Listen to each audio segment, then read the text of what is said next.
I was watching wood ducks last night for a couple minutes. I don't know how many of you have ever watched wood ducks when they come out of the nest, but the nest is about 50 feet up in the tree, and so these little chicks, they crawl up the inside of the nest and they get out to the hole in the tree and they jump and 50 feet down to the ground, and then they kind of bounce at the bottom and scuttle off to the pond. Wow.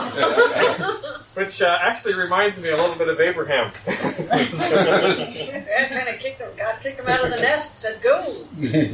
So how many of you had a chance to look at Genesis 12? Does anyone have any thoughts about it? Yeah. Go ahead, Belinda. You had some good questions.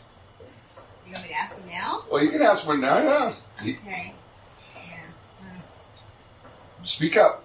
I don't think he had trust in some of it. Don't think he had trust on some of it. Yeah. So Abraham might have lacked some trust here and there. Yes. Like he didn't trust to be a wife and to be my sister. Yeah. And God promised him a lot. I mean, those are some kind of really big, fantastical promises. Yeah. And I know that if somebody promises me something and I don't see any proof of that within a fairly short amount of time, I start questioning whether it's really going to happen. Can someone do a recap of chapter 12? Yeah. So, let's start, before we get into the chapter, right, just give a little bit of background. So nobody knows exactly when Abraham arrives in history, but best guess probably somewhere around 2100 BC. Abraham probably is in history about that time. So at that time, Ur is a very powerful nation-state in Mesopotamia, and it probably is starting to decline and is starting to get overrun by some barbarians from the north, just somewhere around that time, led by a king kind of called Gudium. There's about 3 potential sites for Ur of the Chaldees. A couple of them are up in what we would nowadays call Syria. One is down in southeast Iraq, and we think that's the most likely site. This is a little bit before a lot of the ice caps started forming, and so the site that's now inland a few miles was probably at that time actually on the coast of the Persian Gulf, and kind of like the Venice of the ancient world, full of canals, lots of agriculture, very powerful city. It and its sister city Haran were holy sites to the moon god, appropriately named Sin. And the Jewish oral tradition, which again there's not a lot of historical reference behind it, is that Abraham for a time actually lived with Noah. Noah was certainly alive during the time of Abraham for a little bit, and so it's quite possible that their paths crossed. And according to the Jewish tradition, Abraham spent a little bit of time with Noah and Shem, and that's how he kind of learned about the worship of God. The Jewish story goes that he had kind of a falling out with Nimrod, who is a character from the Bible about that time, who was the king of that area, and that kind of forced his departure a little bit. So that's kind of the historical background. What it looks like for Abraham to leave Ur, which is kind of like the seat of science and technology at the time, to go off towards Canaan, is a little bit scary. So Ur is pretty much an agricultural province. The Chaldeans are astrologers and they're farmers. And he's now going off to Canaan. The word Canaan or Canaan means merchants. So this was an area where people were wandering around a lot, and they were trading in caravans back and forth. And Ur had extensive trade routes with India, as well as over into Palestine, as well as down into Egypt, as well as up into northern Europe. Canaan is a little bit like the Wild West at the time. It's pretty rough and rugged. A lot of tribes going in there, a lot of warfare going back and forth, a lot of wars between Canaan and Mesopotamia, and Canaan as well as into Egypt. So that's kind of the historical background as far as we think. Again, It's a little shaky, but that's about as best as we can tell. So that's kind of the backdrop. We can get into the story if somebody wants to start reading the first few verses of chapter 12. Now the Lord said to Abram, "Go out from your country, your relatives, and your father's household to the land that I will show you. Then I will make you into a great nation, and I will bless you, and I will make your name great, so that you will exemplify divine blessing. I will bless those who bless you, but the one who treats you lightly I must curse, and all the families of the earth will bless one another by your name." So Abram left. Oh, someone going to read? Oh. Okay. All right, who wants to follow up?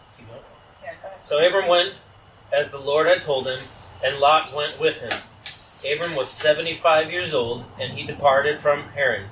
And Abram took Sarai, thank you, his wife, and Lot, his brother's son, and all their possessions that they had gathered, and the people that they had acquired in Haran, and they set out to go to the land of Canaan. When they came to the land of Canaan, Abram passed through the land to the place at Shechem. Okay. Close enough. Thank you. I got the one with all the hard words. Okay. just to, run to through like the you know what oak you're talking of, about. to the oak of Moreh. At the time the Canaanites were in the land, then the Lord appeared to Abram and said, "To your offspring I will give this land." So he built there an altar to the Lord, who had appeared to him. From there he moved to the hill country on the east of Bethel and pitched his tent, with Bethel on the west and Ai on the east. And there he built an altar to the Lord and called upon the name of the Lord. And Abram journeyed on, still going towards the Negev.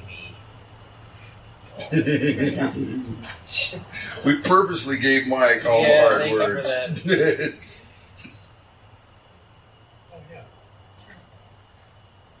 There was a famine in the land, so Abram went down to Egypt to stay for a while because the famine was severe. As he approached Egypt, he said to his wife Sarai, "Look, I know that you are a beautiful woman. When the Egyptians see you, they will say, 'This is his wife.' Then they will kill me, but will keep you alive. So tell them you are my sister, so that it may go well for me because of you, and my life will be spared on account of you."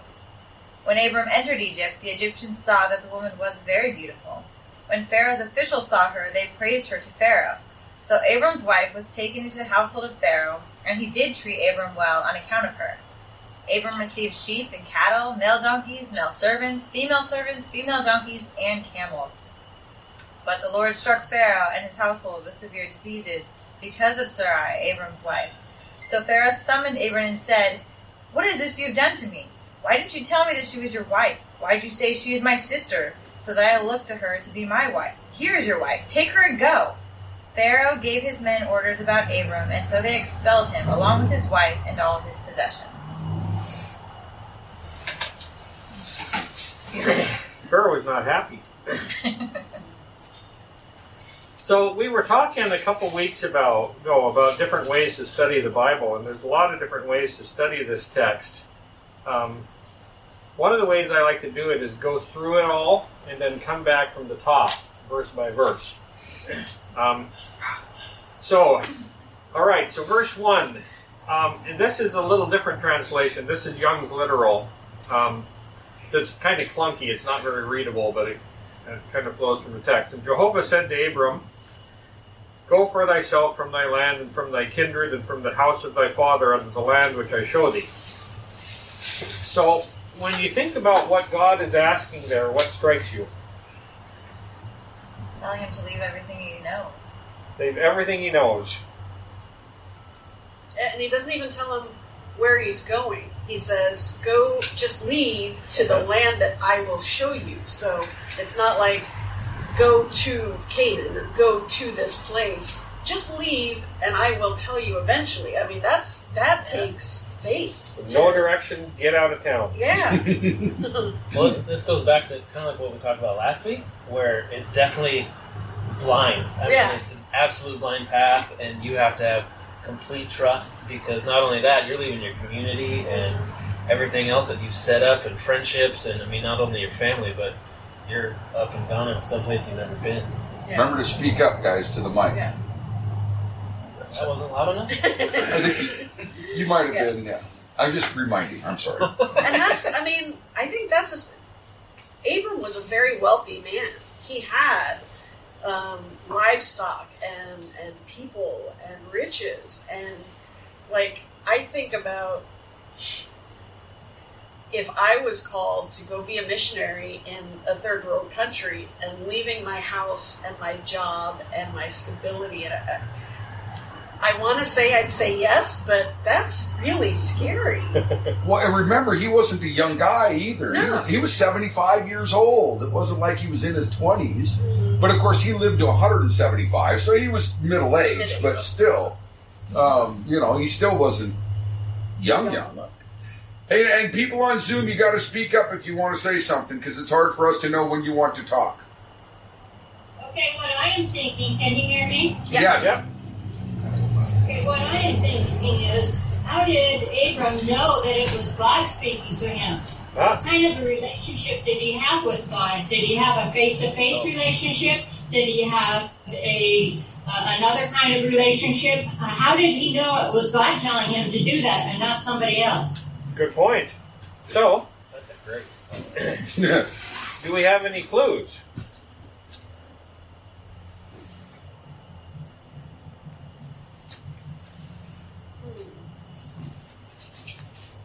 Well, I mean, it just says the Lord said to Abram, and I got to wonder if God directly spoke to Abram.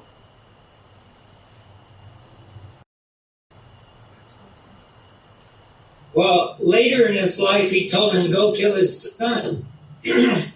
And by then, we have some evidence that he had a relationship with God.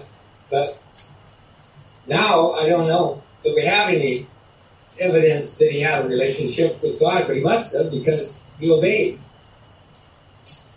Well, his lineage had a relationship, so you would imagine that was passed down to him. Right, from Noah, because God obviously spoke directly to Noah. I mean, he gave him the dimensions of the ark. Yeah.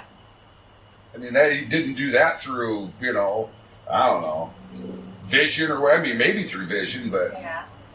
Yeah, it seemed like the times that we've talked about so far that God's actually spoken or interacted with us, it's been a pretty big deal. I mean, there's some big acts of, hey, this is the real deal, whereas this, it's just kind of blown through so quickly.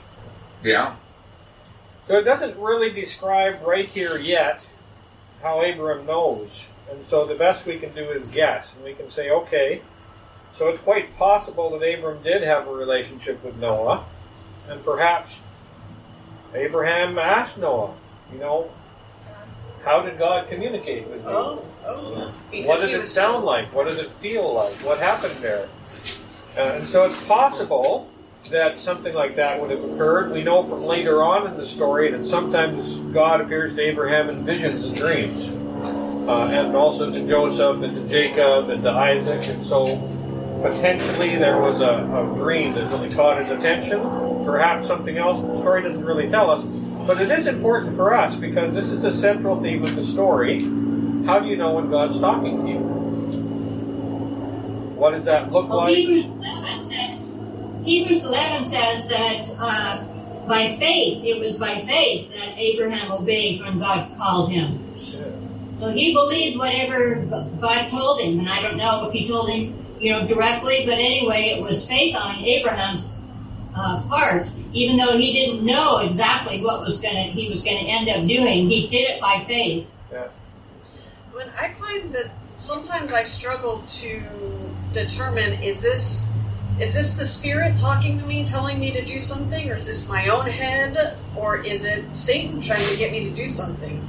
And I don't know if I saw it or somebody told me, but I've been trying to look at it as if whatever I'm hearing brings me peace or comfort, it is probably from the Spirit or from the Lord.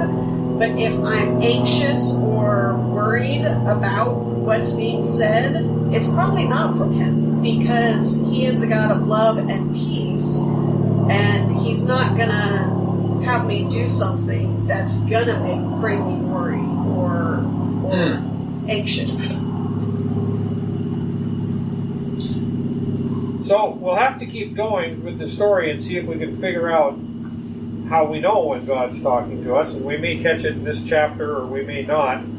There are some interesting things to consider here.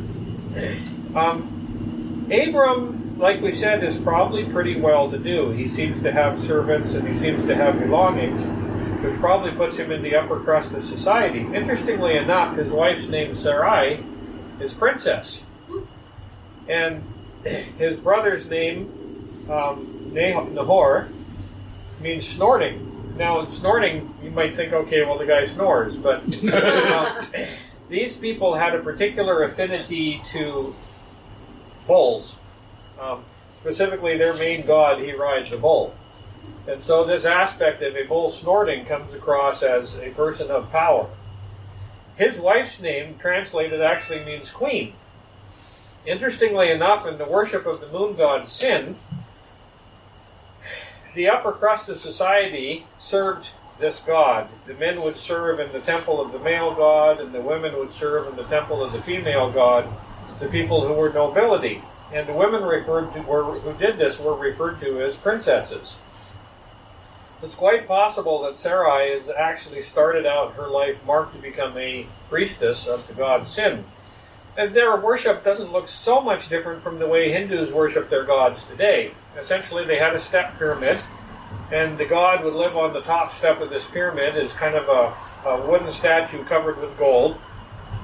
And every day they would change its clothes and wash its clothes, and he had all kinds of cooks working for him and would prepare really fabulous banquets that they would put in front of him, and when he didn't eat them, then they would eat it all. And then he had lots of laborers working in his fields to make grain and vegetables and stuff to serve for these banquets. So not that dissimilar from the way Hindus worship gods today, and that's kind of what the worship looked like. So Abraham is probably not unacquainted with divination or talking back and forth with gods. Interestingly enough, a while later in history, we run into the prophet Balaam, who is also from this area of Mesopotamia, a person who kind of turns out to be a bad prophet in the end, but definitely the Bible refers to him as a prophet. He knew how to receive messages from God. So, interesting aside there. Let's go on to look at what God is actually telling Abraham to do. So God tells Abraham to get out of town, but specifically he tells him to do what? He says, leave your country, your family, your country, your land, your ground. Now, this is among the Chaldeans who are what? They're farmers. That's what they do. He has to leave the way he makes a living. This is how Abraham wins his daily bread. He's a farmer. And I don't know, none of us today much are farmers, but it used to be in America most people were farmers. My dad grew up on a farm. He has a very strong attachment to the place he was born. Not me so much, we moved around a lot, but my dad, very attached. He felt like that land was his duty to take care of it. So he needs to leave his land, and he leaves who else? Father's household. From your family, from the house of your father, and go to the land which I will show you. All right, so why is he going to do this? Verse 2. I will make you into a great nation. I will bless you and make you famous, and you will be a blessing to others. All right, so he has to leave all these things, and if he leaves all these things, then he can become a great nation or a great people. And I'll bless you and make your name great, and you'll be a blessing. What do you think about that? Is that enough reason to go? Well, I mean, there's a lot there. You will be a great nation. You'll be powerful, right? Your name will be great. You will be famous. You will be popular and powerful. I like my version says, so that you will exemplify divine blessing. That's where I'm like, oh, that's why he sent. That's the reason. So he can project God's love and God's blessing. But to any man, you'll be a great nation. You will be well known. That seems like enough reason. All right. Well, I think God tailored it a little bit, the message too. All right, what does Abram want? What does he like? All right, I got to tailor this to make sure you sweeten the deal a little bit. Because if you just say go, I'll tell you where, and that's it. I mean, it's all right. You would have a much harder time to want to go unless God says, all right, we know that Abram likes this, and maybe he wants to be more powerful and become a great nation. So I'll talk to him about that. So there's a fair amount of incentive here. Why do you think it's necessary for Abraham to leave everything behind in order to accomplish this? I think he'll be fully dependent on God. Okay. He leaves. Well, what makes I you think wanna- if he'd have stayed there, he would have stayed in idolatry. Okay. And so God wanted to get him out of worshiping all those different gods and worship the true God. Okay. Sometimes change comes about because when you stay where you're at, it's worse pain to stay where you are than to change. So maybe he was not satisfied with his wealth, and he was just missing something, And God was speaking to his heart. He was listening, and when he called him out, he's like, "I know that voice, and I'm going to trust that voice. He's been right." So this is possible going back to our first question. How does God know how does Abraham know that God's talking to him? And maybe Abraham is beginning to have that sense of, this is not right. This is all messed up. There's got to be something better, something different. That's a possibility. But apparently the surroundings he's in are holding him back from being who he could be. How would you say that feels in your life? Do you ever have the feeling like the spot I'm in is holding me back from being who I really could be? Well, sure. I mean, if he was potentially living in his father's house, I mean, I don't know if he had what his family influences are, but they're not always the best. So, and if he's got some loyalty to his family, I mean, to clear that and create a clean slate, I think is absolutely crucial for him to be able to raise up to what God needs him to be. And it's not really, I guess, God related, but there's been times in my job where I feel like I'm just going through the motions. I'm not learning anything. I'm not really contributing. But if I am in this position over here, I can do more and I can help more. So I try to work my way into that position because I feel like the current position, I'm not really contributing that much. Or what if it's like a time thing too? You're a farmer, you talk about a land, you got a lot going on. You're busy. Do you take that enough time out to talk to God or to work in God's light? And maybe later, maybe tomorrow, because I got too much going on in my land. So I don't know, maybe something like that to where it was completely clean, any kind of influence out at all. So what's the one thing that's necessary for growth to occur? Change. Change? Open mind. You can't grow if there's no change, can you? You just stay the same. In order to grow, you have to have change, often a new idea. If you don't have a new idea, there's no growth. So, alright, so God needs to take Abraham out of his circumstances in order for him to grow. And if he does that, he's going to grow. And he's going to grow into what? So I'm going to, for any of you who want to play around with a little bit of trivia and see where it takes you, this choice of words is interesting.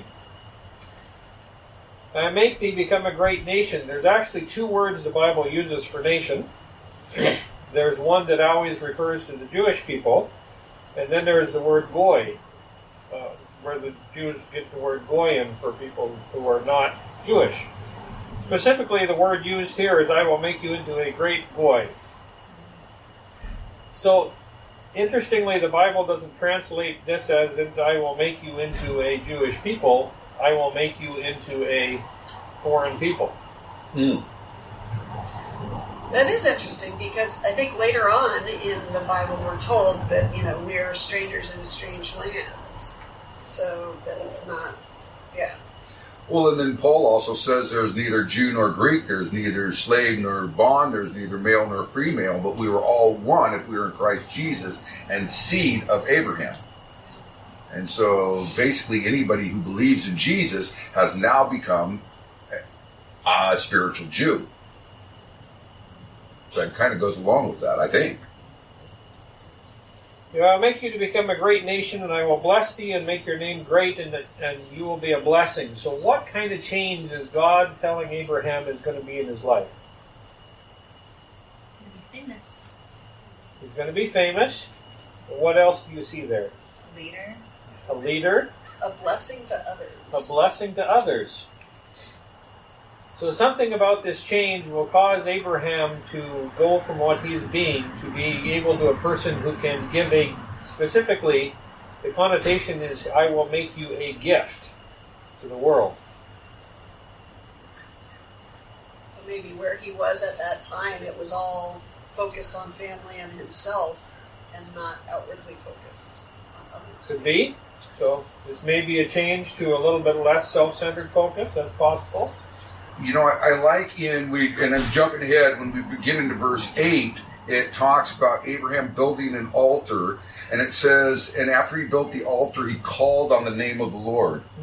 And so, to call on the name of the Lord can mean two things. It can mean to pray, right? To call on the name of the Lord, but it also could mean to call the name of the Lord. And so, these altars that Abraham are building all over are small home churches, I think. I think Abraham is being an evangelist, and he builds these altars, and then he tells everybody about God and invites them to be part of what he's doing. And you read a few different times where Abraham calls on the name of the Lord, and I believe that means he's calling out the name of the Lord. Maybe Abraham was thinking, what is our purpose here? What are we doing? I mean, there's got to be something greater, and God was talking to him. Yeah. There's got to be something better. So actually, when he made those altars stayed there, I would think, after he left. And so they would be part of the story. People would say, well, what is this for? And the story of Abram would go along permanent reminder. Yeah, he built them out of stone. Well, and that I imagine that would be significant in that time because the gods that they were worshiping, they were building altars to them. So, I haven't seen this type of altar before. What God is this for? Mm-hmm. So it causes the question to be asked. But that makes me ask, did Abraham leave people behind to answer that question?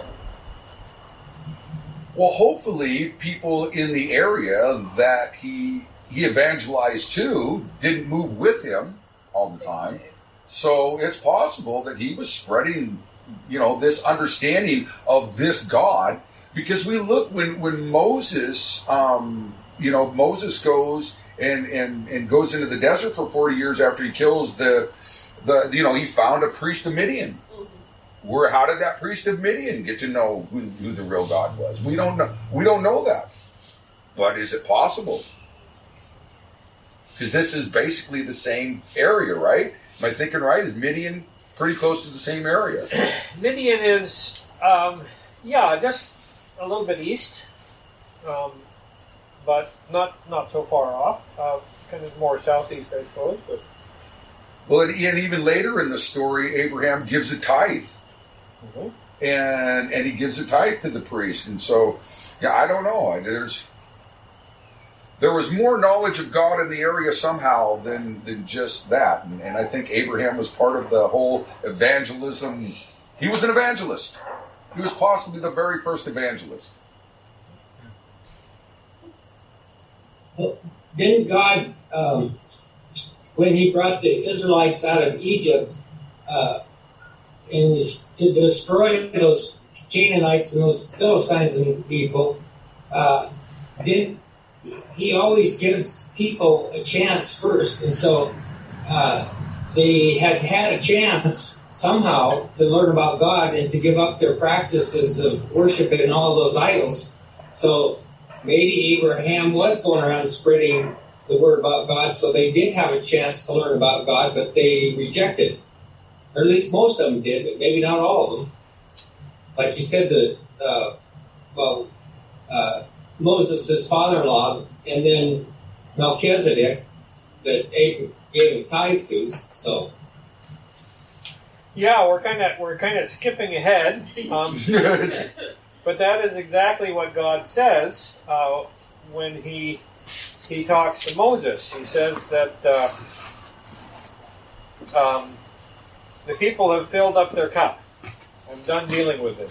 So God has given these people a great length of time for them to amend their ways, and they haven't done it, and time's up. And we see this come out a couple different times later on in Genesis and Exodus, where God says, okay, this is really bad, but the people have not filled up their time of trial yet, so they get a little bit longer to see if they can get this right. So that implies that, yes, they have some kind of a process that they're working through to see if they can get their act together.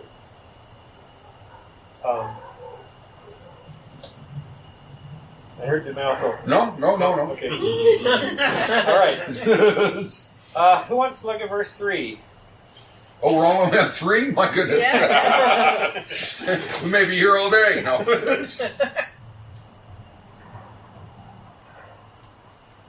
I'll bless those who bless you, those who curse you, I'll curse. All the families on the earth will be blessed through you. Okay. So what do you notice in this verse? He's going to take care of them. Okay. God starts out by telling Abraham, I'm going to bless you and I'm going to make you a blessing. And now he extends that where? To the people around him that he's Follow going to their encounter. Okay. But it's dependent upon their choice. If they choose to bless Abram, then God will bless them. But if they choose to curse or hurt Abram, then God will hurt them or curse them. So it's interesting that he's still giving, people still have a choice. And their action, their choice, has consequence. And he's going to be a friend. He's going to be a friend that has his back. He's not going to leave Abram to his fate. Right. If you have an enemy, hey, he's my enemy. And, You know? And I think it's still the same today. I can recall some stories just recently that God's blessed those who bless people and curse those who try to curse you. Yeah. So to me, this goes a little bit back where we were just at in the last verse. Well, wouldn't it be nice if he left someone behind to help share this message? And this is saying exactly that. If people are willing to share with you, they will also become a gift. But if they're not willing to share with you, they will become a curse to everyone around them. So those people who are willing to accept this gift, they will become a gift to everyone around them. And then those who do not will become a curse to everyone around them. So Abraham is leaving people behind, if they choose to be left behind. And all the peoples of the earth will be blessed through you. Does Abraham ever realize this goal? No.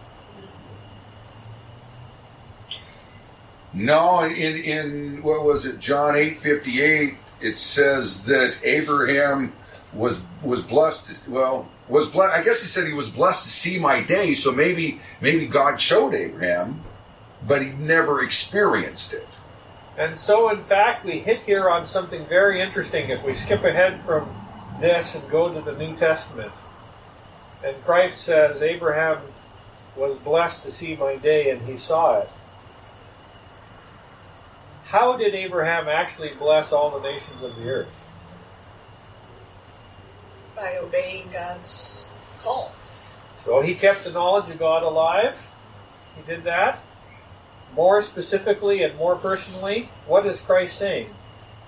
I'll bless your descendants.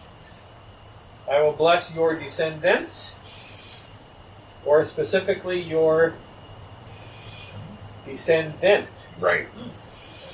Remember the original promise that we talked about earlier was, and I will bless your seed, and the serpent shall bite his heel, and he shall crush the serpent's head. And this is speaking about Christ. Christ is now stating that he is the fulfillment of the prophecy to Abraham. Through you, all the nations of the earth will be blessed, through your seed. I am the seed of Abraham. Through me, all the nations of the earth will be blessed. So Jesus is the ultimate fulfillment. Now,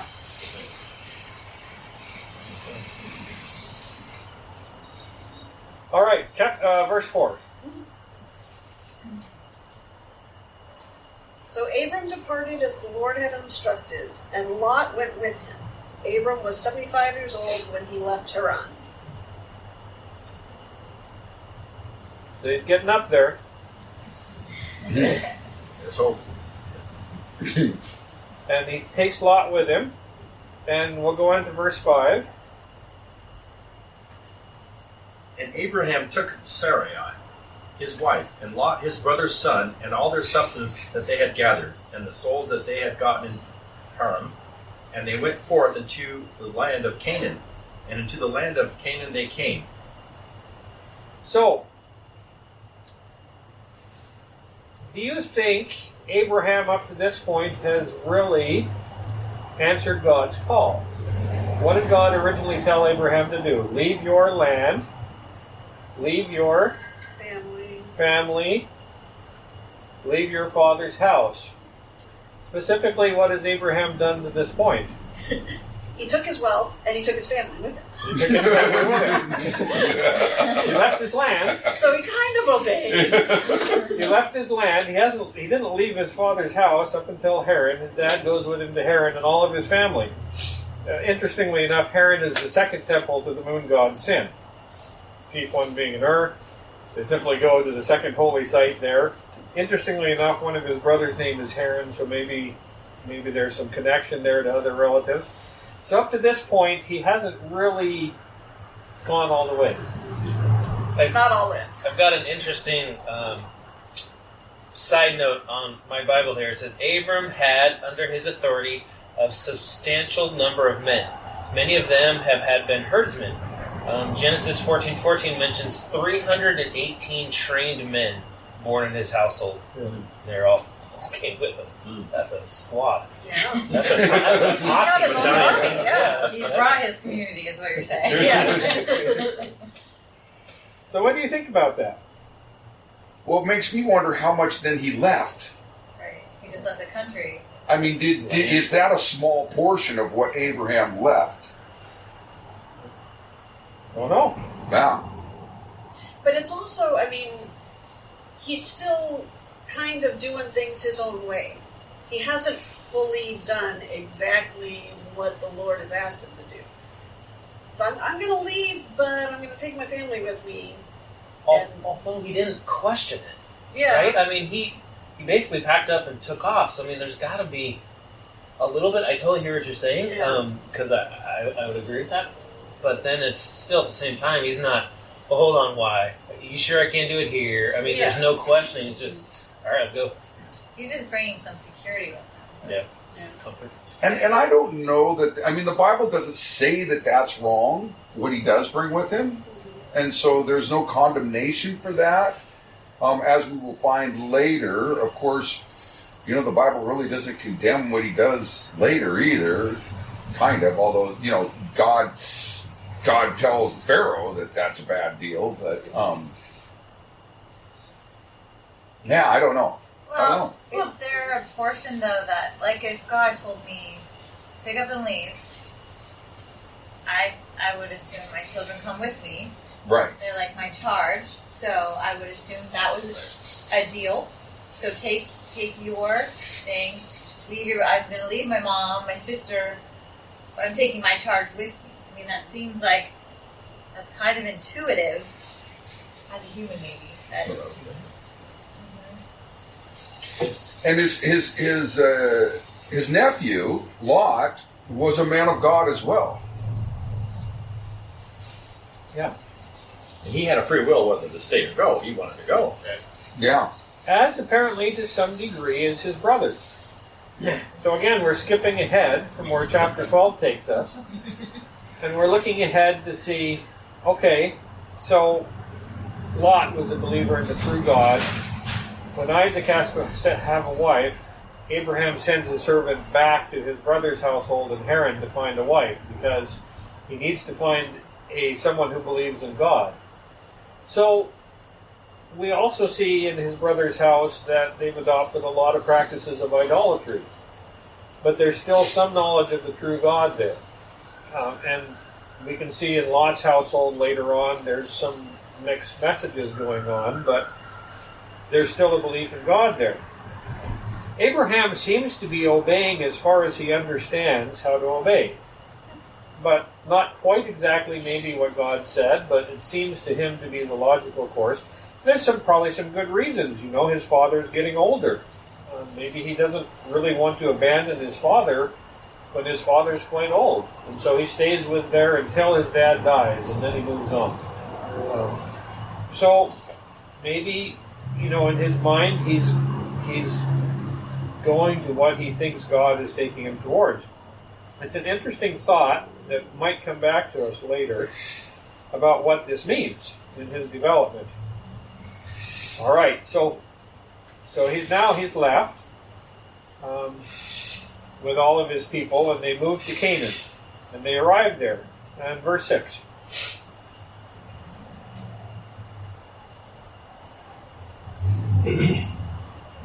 Abraham passed through the land, the place of Shechem, as far as the Tabernacle tree of Morah, and the Canaanites were in the land. All right. And let's do 7 as well.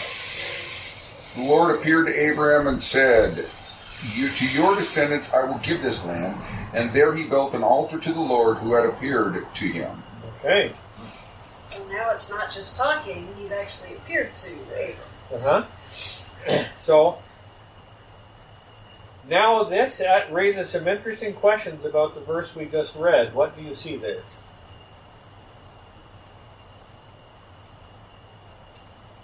Well, that land's for his descendants. Go ahead. Go ahead. So he appeared to Abram, and later when they were coming out to Mount Sinai, God said, if you see my face, you're going to die. So how could he appear to Abram way back then, and Abram didn't die? Ah, okay. So this raises the question, what does it mean to see God? Okay. Pretty awesome. Yeah. Well, and of course, when Moses seen God, of course, we're jumping ahead again. When Moses seen God in Exodus chapter 3, he seen a burning bush.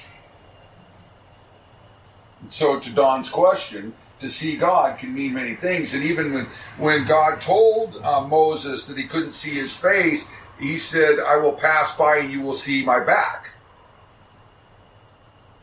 And so I think, you know, I'm sure, and Joshua, of course, seen what we call the angel of the Lord, which is another, was God, which we believe is Jesus, because Jesus said nobody has seen the Father. So I believe that God can hide his glory so that you can see him in a form without him destroying you. But if you've seen God in his full glory, I think that is what would take you out. Well, and they're traveling through, you know, a land inhabited by Canaanites who are idolaters. And I'm wondering if instead of just talking to Abram, God appeared to him because he was surrounded by these people who were worshiping other gods. And when you put yourself in a situation where you're surrounded by things other than God, you need a stronger, maybe, reminder of God to bring you back, or to give you strength while you're in this foreign place of surrounded by evil. That makes sense? Okay. But on that same point, going ahead a little bit, I don't know if he was really excited. He's like, oh, okay, you gave me this land, and it's I'm surrounded by all these people that are not like me. You know what I'm going to do? I'm just going to put up an altar and get out. So, it wasn't, okay, we're going to set up our roots here and take over. It's let's just do this, and we'll keep moving on. Well, the land of Canaan was filled with Canaanites. Right. It isn't like God sent him to an empty place where there was nobody there and he could just have whatever he wanted. It was full of another people. So the faith that this land was going to be his was, I mean... Right, and they send him to Portland. Said, all right, this will be yours. Like, I don't do want you see where he put me? Because somebody already owns it. something's happening here. Yeah. Set up an altar and get out.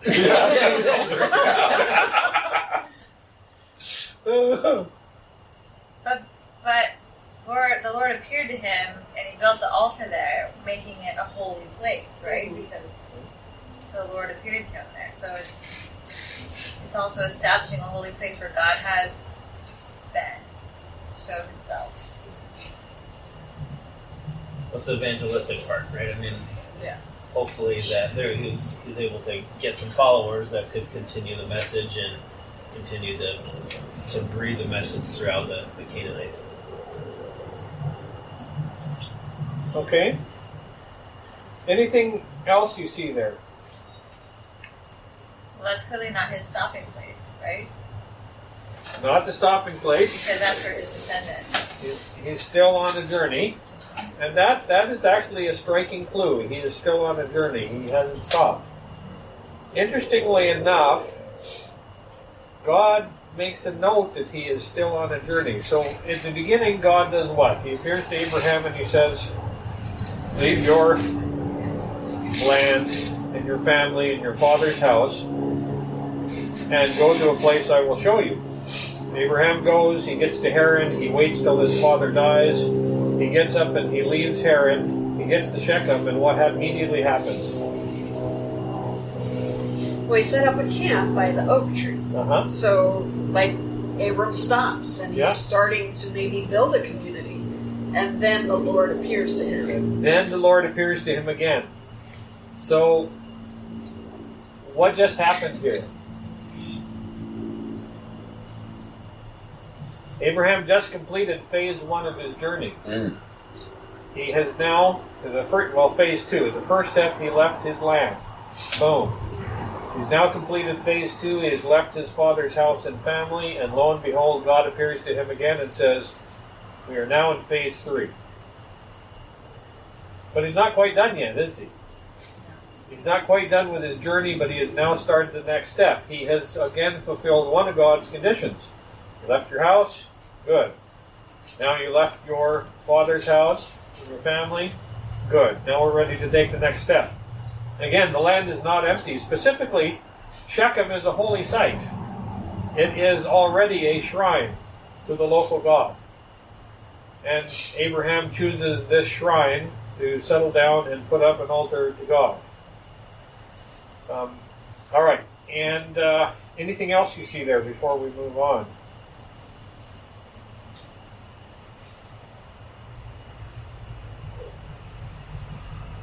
All right, let's move on then.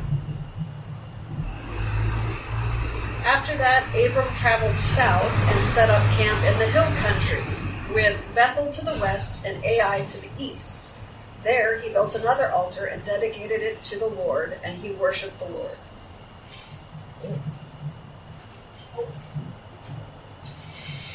So, what do you see here? Moved a little bit further and set up another camp. See?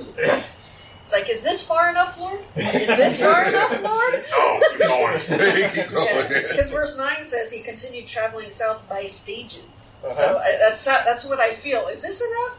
Is this enough? Yeah.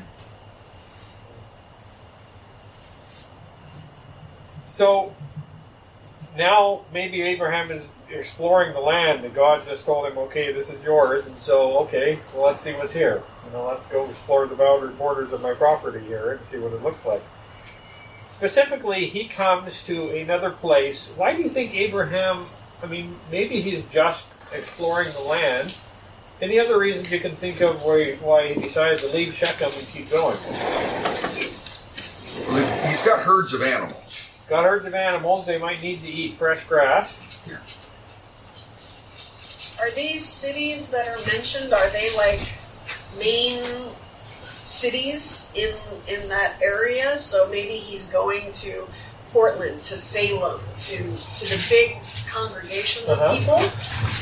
So Shechem, we will see appear later on in the story of Genesis, specifically when we get down to Isaac, and again when we get down to Jacob.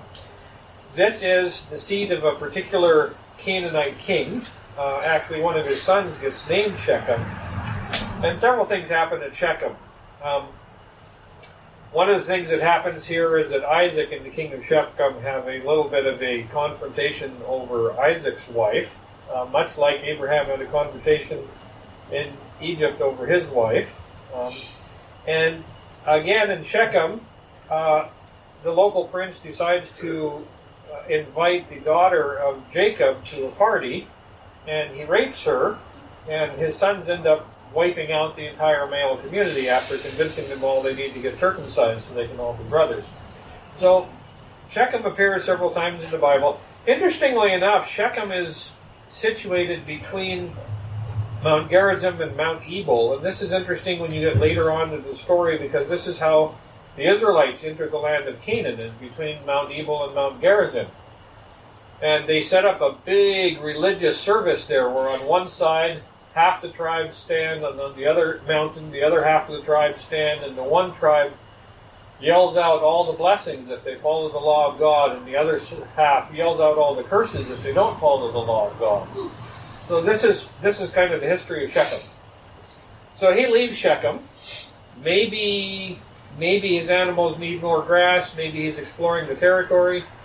Maybe the local religious influence was a little bit more than was conducive to a good environment. Don't know. Maybe there's a little bit of worry about war if he stays. But anyway, he moves on from Shechem. And where does he go to? I think Egypt's his next spot, isn't it? Well, from Shechem he goes to Bethel. Okay. Well, he's actually between Bethel and Ai. Anything that interesting to you about this verse? He builds another altar. He builds another altar.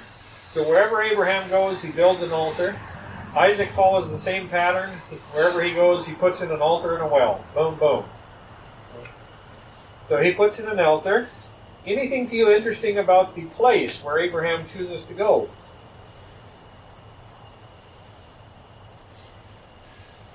He sets up camp in the hill country. He's in the hills. Not in a city or densely populated Okay, place. so he's trying to maybe stay a little bit away from mass communities. So we have, much later on in history, we have Bethlehem, which means house of bread. Now we have Bethel, which means house of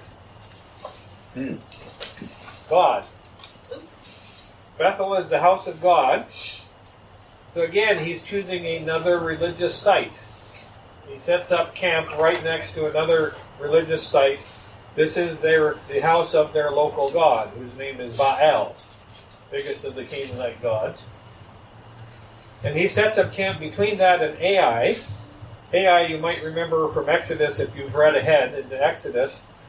This is a city right next to Jericho that caused the Israelites a lot of problems when they entered Canaan. Mm-hmm. Heap of ruins. So Abraham has set up his camp between the house of God and the heap of ruins. Think about that for a minute and see what that strikes you. It's like walking a line, you know. I could go either way, but I'm gonna kind of hedge my bets and stay in the middle. So Abraham likes to choose religious sites to set up camp by and build an altar there. So if Abraham is moving into your community, he finds the local church and he rents the building next to it and puts up his sign. Yeah, never thought of it that way. That's pretty good.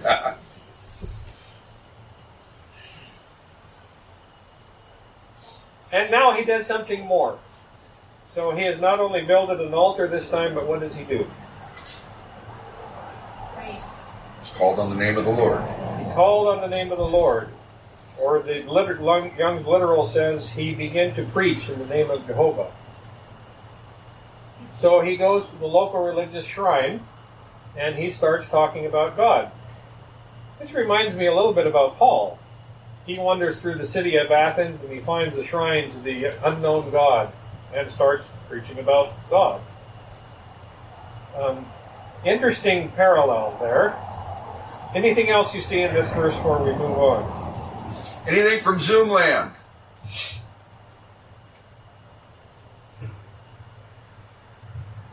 Can you guys hear us, Susan, Marlon? Yes, we can hear. Oh, okay. Yeah. Like you say, don't hesitate to speak up because we can't see you very well, so we don't know unless you say something. We can't see all of them. All right, so what happens next? Looks like there's a famine in the land, and they end up in Egypt. So he keeps going south. There's a famine. He heads down to Egypt because there's too much famine in the land. What do you think about that? Anything jump out at you there? Was the famine in Egypt? Or did it push him there? Did the famine push him to Egypt? I think the famine pushed them to Egypt. And Lang says the famine struck the land of Canaan, forcing Abraham to go down. And I'm wondering if that, because Abram keeps setting up camps, and maybe this time he was a little more stubborn to leave, so the famine was that extra push. So maybe God is pushing him, you think? Possible. Maybe God is giving him a little nudge. Okay.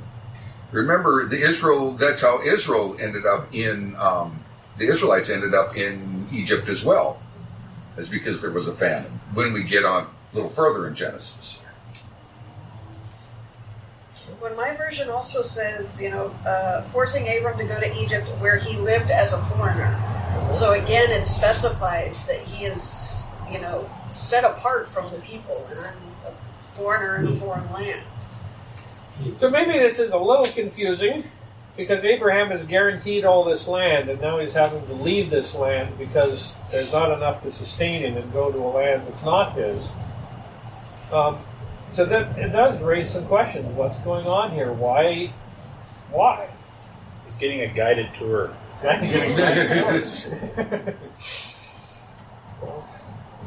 So metaphorically, we could say, okay, Abraham, even though he's been guaranteed this land, is still on his journey. And the stages of his journey so far, he left his land, then he left his father's house, and then he starts to preach, and now he's getting moved on again due to a famine. Do you have times in your life where you have started out following God, and you've let go of one thing, and you've let go of another thing, and you're starting to share your faith, and you feel somewhat empty? You ever had that happen?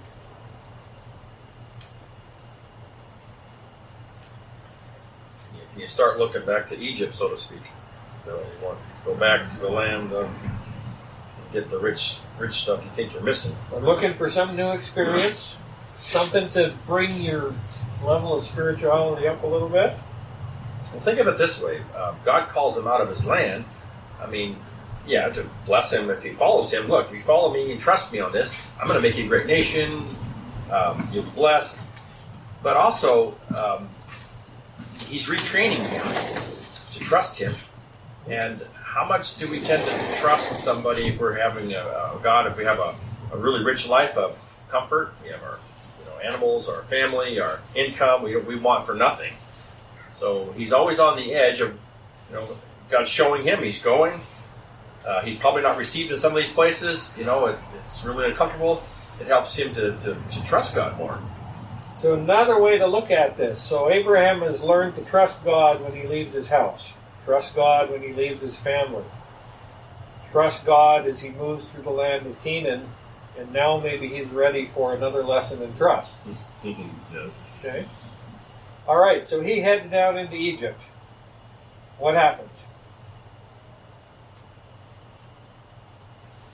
Maybe stops trusting a little bit, because he says, as he gets close to Egypt, he told Sarai, "You're very beautiful, and when the Egyptians see you, they're going to say it's his wife. Let's kill him and take her." So now he's beginning to get scared. Yeah. So if this is in fact a lesson in trust, he's really being pushed to the limits here. He really is stressed. Well, that's where his human nature comes out, and this repeats. I mean, this same thing repeats through his story. So his human nature is strong, as it is in all of us. His drive for survival, because he says, they are going to know that you're my wife, so they're going to kill me to get to you, and I don't want to die yet. Now, is Abraham lying? I don't think so. He's not lying. He's just not telling the whole truth. She is, in fact, his sister.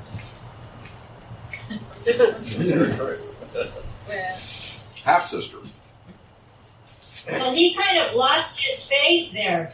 He had faith enough to leave everything when God told him to, and things must have been pretty stressful, even though he had faith and was following God. But then while he was there, he had a famine. That was another whammy for him. And so he got worried. He lost his faith. He says, "Oh no, this all has happened now. Now look at me. You're my wife and you're beautiful. I know they're going to take you too." So he started trying to take care of things without asking God what to do and not having the faith that God would continue to have continue for him. And that's kind of like I think that we are also. You know, we can follow what we think God is wanting us to do, and stressful things happen. And we, even though we keep trying, more things happen, and we finally just give up and say, you know, I just got to try to take care of this myself, rather than just putting it in the Lord's hands the whole time. It's easy for anybody to do. So an interesting possibility here. So the famine coming on maybe begins to erode his trust a little bit, and then he's facing a real challenge. So far, God has taken care of him, but now this is looking really scary, and he had a little bit of a setback. And he's beginning to wonder, all right, how much faith can I put in this God? Interesting possibility.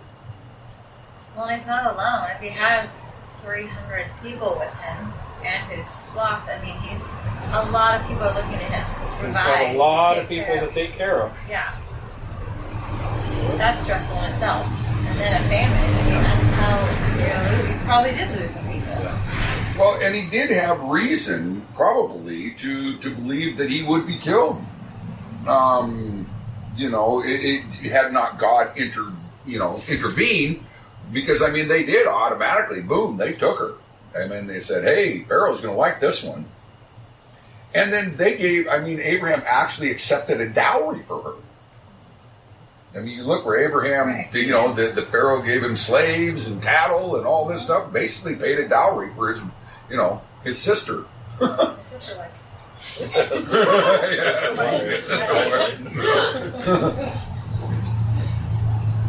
Yeah. So he had reason. He had legitimate reason to fear for his life with that. so if he hadn't told them it was his sister, do you think he would have died and that would have been the end of his story? But that wasn't God's plan. Well, he apparently thinks so. Yeah. And he saw proof of that, right? I mean, they took her. Right. You forgot the part where God said, "I will bless those who Right. bless you, I will curse those who curse you." Yeah. So he definitely, take things on his own. You see him begin do that with Hagar. Right. We're jumping ahead, but yeah, it's what's also amazing to me is you look at Lot and we'll look in Sodom and Gomorrah and Lot, the guys were there at Lot's door, pounding on his door and wanting him to send out the two men or the angels so they could be with them. And Lot says, no, they're my friends. Here, have my daughters. And so, it's just like women were not They were Don't say it. property. They were kind. Yeah, there wasn't the same. Yeah. Here you go. Take my wife. Don't hurt me. Yeah. I mean, you just that to us in our Western mind, it doesn't compute. It doesn't make sense. If you spend time like Don and I do over in India and some of these other places where women still are considered the same way, a lot of times you understand it a little more. And it's yeah. There had to be a cultural thing at the time that we just don't understand. I'm not justifying it, but it's just something about it. I mean, it doesn't make sense at all to us. Because women didn't rate that high. That was the cultural thing. They were more possession than they were. Which is very interesting because the women were the one who bore the heirs. And Right. if you don't provide an heir, you get killed. But you have to have a woman to provide an heir. Yeah, but if she doesn't do it, you can get another one. And remember the Jews, you know, a typical Jewish prayer, what the man would say, "Thank you, Lord, that I am not a slave or a woman." And that was a typical Jewish prayer. And so, yeah, I mean, it just was a complete different way of looking at the world. I know that we wouldn't do so well at today, but thank God. I'm glad that, you know, we have this further understanding of the, you know, equality of men and women. I mean, why would you put away 50% of your capital? I mean, it just makes no sense. I mean, I agree. I'm sure you do. I do. My wife's sitting behind me, so I'm choosing my words very carefully. So what happens?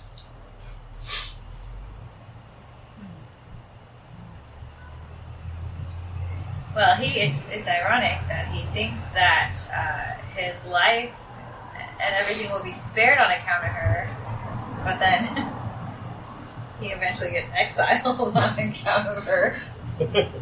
Right? So, I mean, Sarah does what he asks her. It came to pass, and entering into Egypt, that the Egyptians saw the woman, that she was very fair, and the princes of Pharaoh see her, and praise her to Pharaoh, and the woman's taken to Pharaoh's house. And to Abraham he has done good because of her, and he has sheep and oxen, and donkeys, and men servants, and handmaids, and camels. And what happens? The Lord sends plagues upon Pharaoh and his household. Jehovah plagues Pharaoh and his house, great plagues for the matter of Sarai's wife. This remind you of anything? Say not for the last time. Yeah, a lot of this is kind of precursor that I hadn't realized before. Too many things coming up. So, poor Egyptians, every time they run into the Israelites, They get plagues. they get plagues. You know? How did Pharaoh know that was the reason? I mean, that's... The Bible doesn't say, but it could be possible that that Sarah told it. Well, ever since she came into his whatever, he's noticing things are going wrong. Yeah. You know, maybe just put two and two together. Yeah. So, what did God tell Abraham that he would do for him? Bless those who bless you and curse those who curse you. And We take you lightly. so, in fact, Abraham really was stressed and scared, wasn't he? Yeah. Can I rely on God to keep his promise? And what does God do for Abraham? Rescued him. He says, okay, you want to see if you can trust me? How about this? What did I say I would do for you? Well, it's interesting because Abram got, like you said, a dowry. The Pharaoh gave him a lot. So at some level, he may think, oh, I'm being blessed for doing it my way. But then God actually curses Pharaoh. He doesn't bless Pharaoh, who's blessed him. Well, it's still got to be hard for Abraham. I mean, this is his wife, and to think of another man taking your wife is, that. So it's still got to be hard for him. The thing that what pops out to me on this is that Abraham didn't trust God, yet God still did his part. And so many times I've messed up, and I haven't done what God's asked me to do, yet God has still come through for me, even when I didn't come through for him. And I think that says a lot about God. And to be fair, Abraham hasn't really broken his side of the contract. Abraham's side of the contract was what? Leave your house, leave your land, leave your family. He's done that. So they never had a discussion about where does lying come in. So, I mean, we can assume that Abraham maybe should know that, and maybe he does. And so God is keeping his promise, whether or not he sees Abraham as unfaithful in this or not. Although there might be a clue here, because in Hebrews 11, it says what about Abraham? He had faith. He had faith, and he did not waver concerning the promise. Now, this looks like wavering to me. Yes. But apparently God is seeing something a little bit different. If you'll excuse us for a little bit, please. I think we need to stop now. There's some of us who need to be going home and that kind of thing. So we'll stop for now. We'll discuss about how, what we would like to see and that kind of thing. And so we thank you very much for letting us join you.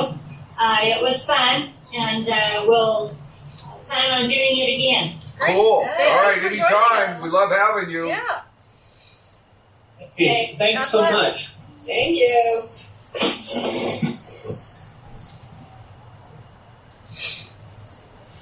That was we need- awesome. You like that? Yes, I did. Okay. That's why is here. I know I'm reading. What I find it interesting in the But I story thought we'd is take he a few minutes to discuss he hasn't landed what we're God going showed to me do. land, you know. If they And so I think he moves I would with us like for that to too. How far are you gonna move me? You're gonna move me year to year until you show me. Right. Am I going to be like get there Is this and gonna die, happen? You know, or- what's gonna happen the next place? You know, it's gonna get worse. You know, so And he still has 100 years to live, right? He's got a ways to live He's yet. got So we're going to continue this journey into the next chapter here. It's going to keep building on this chapter, because what we're going to see is that when Abraham gets forced out of Egypt, he goes right back to where he was before, between Bethel and Ai. So he kind of got maybe distracted and moved off course. And so he's coming back to the last place that he really was with God, perhaps, or maybe something else. But the journey continues on into the next chapter there. Either way, he doesn't have a choice about leaving Egypt, does he? No. He is expelled. But he wasn't killed. Right. Yeah. No. And his wife wasn't taken. And And why so, wasn't he? yeah. He got her back. Yeah. I feel divine intervention was in there. Yes. Yeah, because Pharaoh could have killed Abraham for the deception.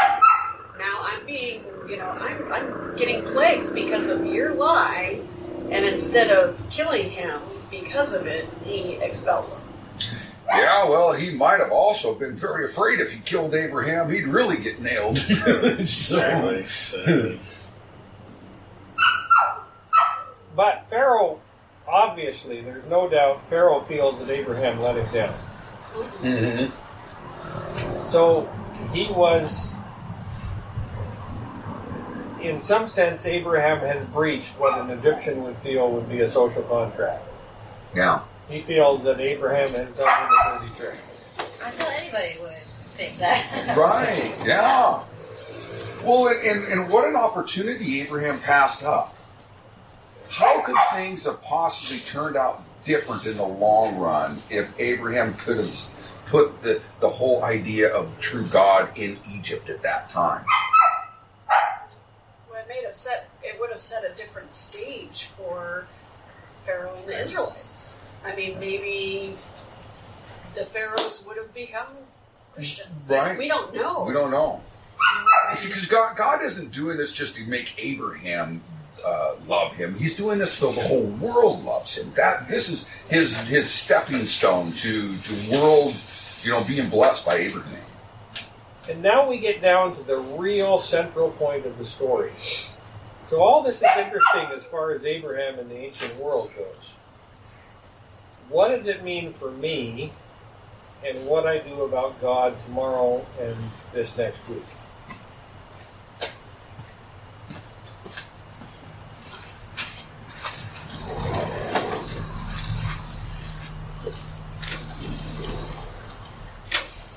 Well, it takes me back to kind of my aha moment this week was I don't have to, as much as I want to hold on to God, my humanness is going to take me away from him at times, but he is always there, and he never lets go of me. So as long as I keep coming back to him, and I think that was one of the purposes of Abram's altars, is it was a reminder to him to come back to God. And it was continuously worshiping God, no matter how far he went away. And as we saw in chapter 13, he goes back to Bethel, to where he had worshipped God. So he's reminding himself that God needs to be the center of my life. Amen. And I think that's what I'm taking away is I need to remind myself, be in the Word, talk to God, keep my relationship up, and keep coming back to him. Mm-hmm. Have faith even when things seem to go wrong. Yeah, I have your back. Because I think he gives each of us that same promise. I will bless those who bless you. I will curse those who curse you. I think that promise goes to each of us. And so Peter, slept in prison? Yeah. And he was supposed to be executed in the morning? I mean, how did he do that? I mean, that's an example. I mean, things seem to go wrong, but, I mean, if God executes and gets me out of here, praise the Lord. I can share him. If God puts me to sleep, praise the Lord. I get to see him. I mean, either way, I'm blessed. Yeah, that's true. Work to the end. I like the word rescue. I think that he continually rescues us. We have that, exactly what you guys talk about, that covenant with him, that he will curse those who are against us, but he continually rescues us all of the time from all these situations that we might not necessarily know we're getting into. Then we're Or we do put ourselves in. Or we do put ourselves in, Yeah. and we don't even know it, then we're knee deep in this problem, and he rescues us out of it again, which kind of relates to what we're talking about, whereas Abram was way deep in this thing, and God fortunately rescued him. I came back into the church, and one of the things I remembered was that God told Abraham, I will bless those who bless you, and I'll curse those who curse you. And then another thing that struck out at me at the time was, vengeance is mine. I will repay, saith the Lord. And boy, when I would get mad at somebody that wronged me, those words would come right into my mind. I'm like, okay, Lord, just walked away. And I can name off a couple times where it wasn't by my hand, but they were cursed for how they wronged me. But I didn't wish upon them. I didn't lose any sleep or curse their name in my mind. I just walked away. And so.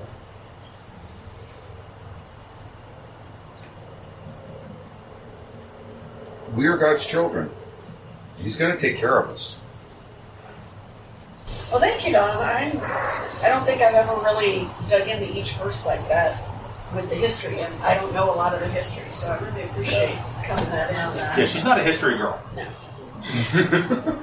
My pleasure. History is very boring if you don't turn it into stories. Mm-hmm. Right. Well, and I struggle to connect the dots between sometimes between the Old and New Testament, even from the Old to Old Testament, and seeing how it connects later on. So, especially the Ai and Mora, and knowing that Bethel kind of is a precursor to Bethlehem. It's really kind of cool.